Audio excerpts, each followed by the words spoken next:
one and all lovelies. It is good to see you again. Another episode of NXT has passed us by, and this was the beginning of the 2021 Dusty Rhodes Tag Team Classic. And we got 3 amazing matchups on this episode of NXT. We got one that definitely established a team to beat in most people's eyes. We got one that has further implications on the NXT and tag team title scenes, and then one that introduced a brand new tag team to NXT. But who could that be? Who? I'm gonna tell you. My name is Jordan Moser, and this is your NXT Recap and Review. Let's go!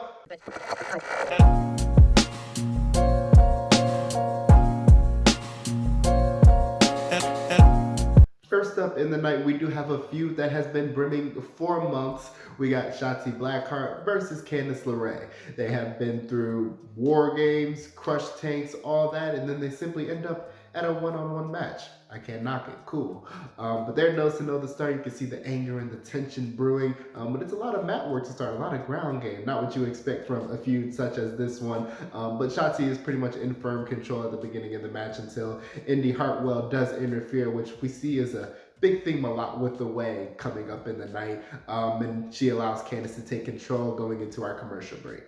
Coming back from break, we do see Shotzi pretty much use that fast-paced offense to go ahead and take over. She eventually hits a DDT on the apron, and then a nice suicide dive to the outside, taking out both Indi Hartwell and Candice LeRae. I will give it to Shotzi. Not only is she one of the best competitors in the women's division, she is one of the most fearless in any division. She was flying out there, boy.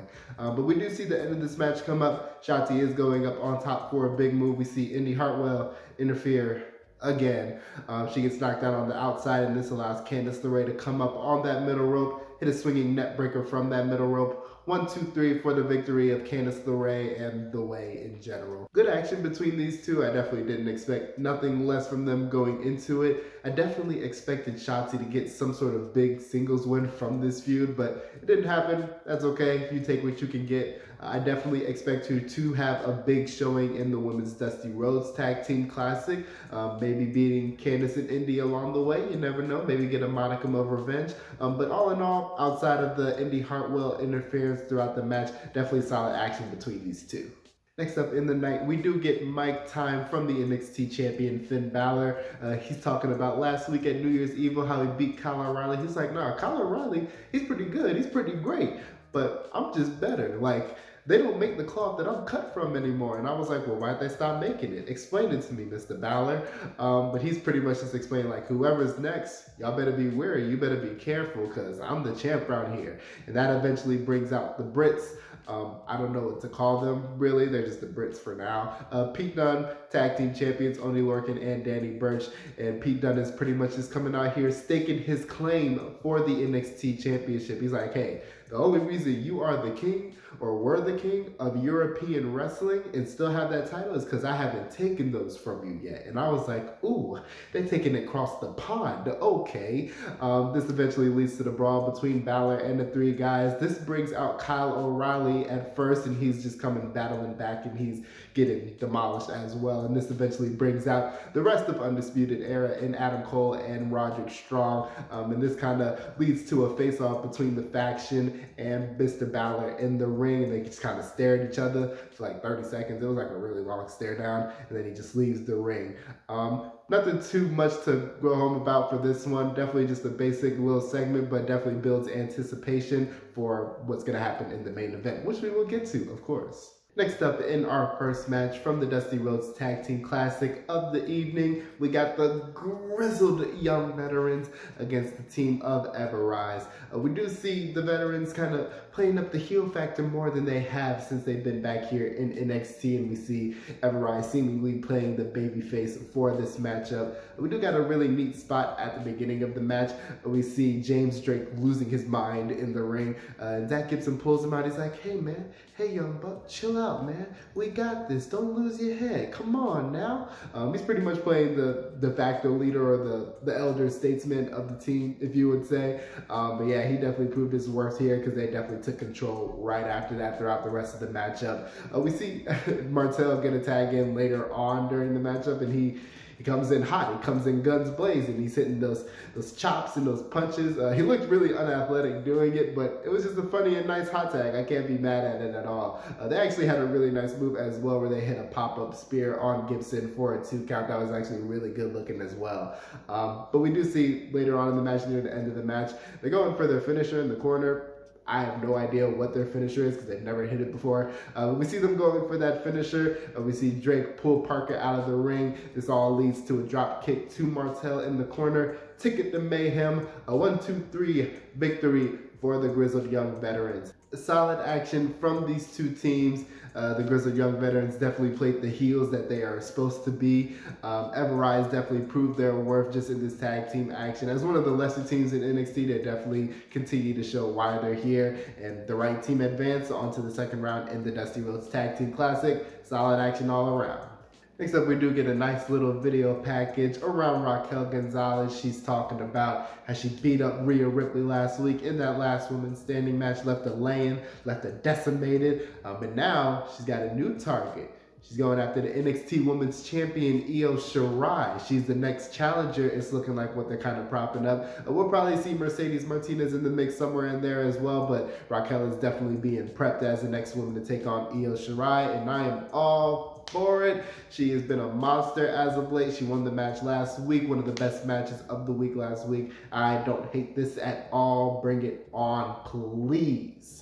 Next up in the night, we do have a match between Dexter Lumis and the NXT North American Champion, Johnny Gargano. We saw earlier on in the night, Austin Theory delivered a package which had a couple pictures in it that Dexter Lumis drew, and it shows Johnny crying like a little baby and Austin Theory getting hit in his nether regions. Yeah, again. So we see once the match starts, Gargano's like, I hate this picture. I rip it up. I spite thee.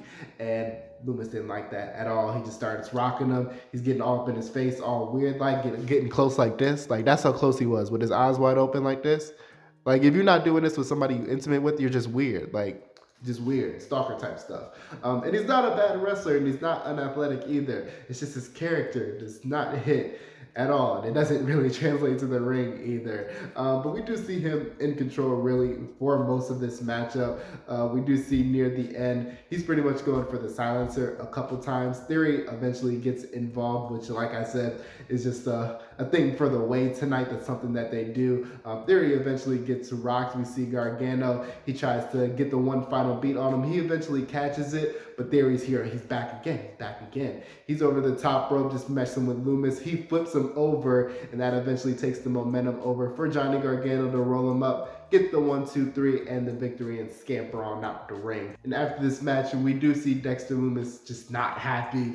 He's going after Theory on the outside. He's got the silencer locked in on him, but Gargano's like, no, man, that's my friend. That's my friend. I gotta help him. They're going there, and they're just putting boots to Lumis on the outside, and that's until my main man, Kushida, he comes out. He pretty much evens the odds, starts putting the boots to Gargano, gets the hoverboard lock on him, got some tapping out and all that. Even though it's not a match, you can't do nothing about it. And then we see Lumis eventually get that silencer in on Theory, and he passes out on the outside, of course. And then Kushida, he picks up that North American belt. He like, oh, Kushida want that belt. Ooh, yes, I love it. That does look like the direction that they are headed for NXT TakeOver coming up in February, and I am 100% for it. I'm hoping Kushida wins because he is definitely one of the best things about NXT at this point, just his character, and I'm loving everything that's going on with him. So I'm hoping that he wins at TakeOver if that's what they're leading into, but definitely solid action from Lumis and Gargano. I'm not the biggest fan of Lumis, so I can't really get into it too much, so it's all right action all around, but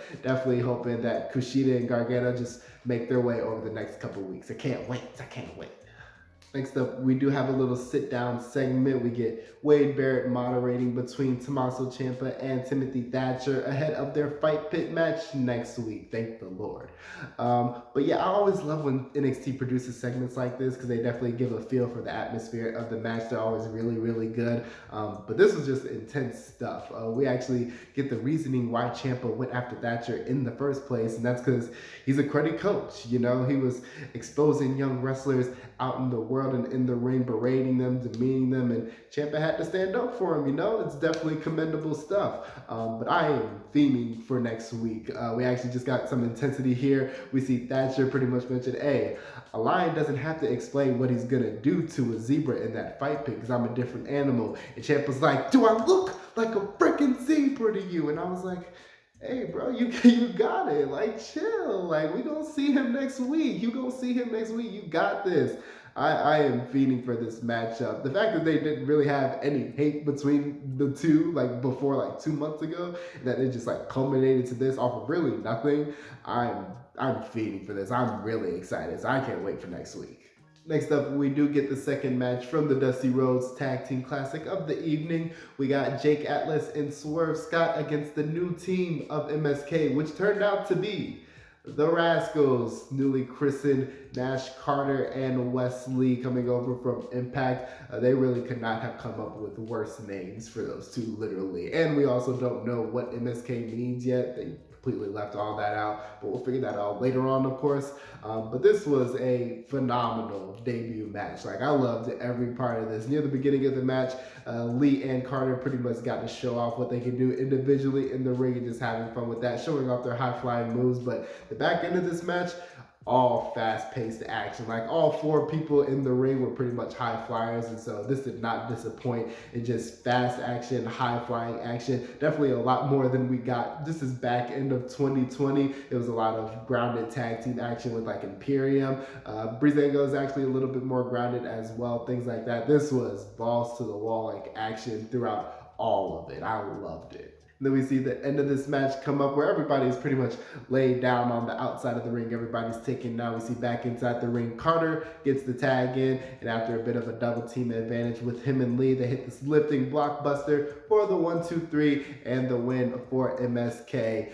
We eventually see later after the match in the ring and backstage as well, Atlas and Swerve just going at it and just arguing and things like that. I'm glad that that didn't impact the actual match because it was too good. Like, you can't interrupt the match with something as great as a tag match as that was. So I'm glad they saved the beef for afterwards. But phenomenal tag match from these two. I cannot hate this at all. High action, fast paced. Definitely looking forward to what they can do later on in the tournament for MSK. Just really become the next good tag team here in NXT. So all around, I love this. Next up, we got Xia Li versus a nobody. We didn't get her name at all, but it was a super squash. Can't even front. Right hand, spinning kick, 1-2-3, finish, like done.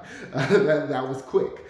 We see the lady on the ramp, the mysterious figure. She puts her hand up. She's like, beat her up. And Xia Li continues to beat her up a little bit more. And Boa just kind of stands there doing nothing. We'll eventually see him in the ring, hopefully. But definitely good for Xia to get just kind of feeling out this role a little bit. I definitely want to see her beat some more notable people later on. But just in terms of just like rolling out the presentation these last 2 weeks, can't hate it at all. And last up, in our main event, we do get the last match from the Dusty Classic of the evening. We got Adam Cole and Roderick Strong representing Undisputed Era against Breezango. A lot of back and forth action just between all four members of the teams at the beginning of the match. Commentary and the story that they were kind of telling in the ring kind of built it up to where the two teams were really equals, even though Undisputed Era is wildly more successful than Breezango. But they definitely did a good job of just building up two teams to be kind of equals throughout the first half of this match. And once Roderick Strong does get the tag into the match, everything breaks loose. Everything goes crazy. It's balls to the wall. We see a really cool spot where Adam Cole is going for the last shot, and he just like leans back. He leans back. And after just a series of high action moves, all four men are laid out in the ring. Really good chemistry between these two teams, I would say as well. It was really fun to watch. But this is where everything really picks up and kind of kicks off. We see the Brits, or the brand, whatever they want to be called, they come out and they are laying the beat down on Kyle O'Reilly. They're killing him. They got his jaw up against the scaffold, just ready to take him out. But Finn Balor's like, nah, man, y'all got me first. Like, it's payback time. We ready. So he comes out. He's putting the boots to him, but eventually he gets taken out as well. Kyle O'Reilly is taken out by Pete Dunne just with the forearm and the boots against the barricade. And his jaw is bloody. Like, he is messed up for sure. And lest we forget, there's an actual tag team match going on in the ring at the moment as well during all this.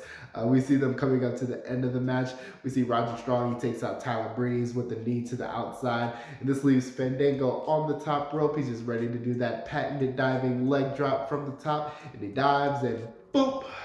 Super kick from Adam Cole, a 1-2-3 victory for the Undisputed Era. They move on in the Dusty Classic as well. And after the match, right away, they're going to Kyle O'Reilly, trying to comfort him, make sure he's okay and everything like that. And Balor's right beside him, all laid out and messed up. And we just see the Brits or the brand, whatever, on the ramp, just like chilling, like, hey, we run this place still. Like, we the tag champs. We the next challengers to the NXT title. We here. And that's just how the show goes off the air.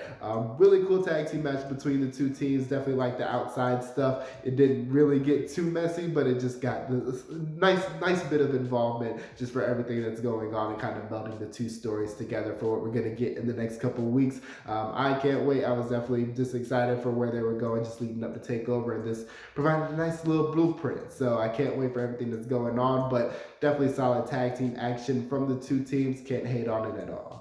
And that is it once again from another solid episode of NXT.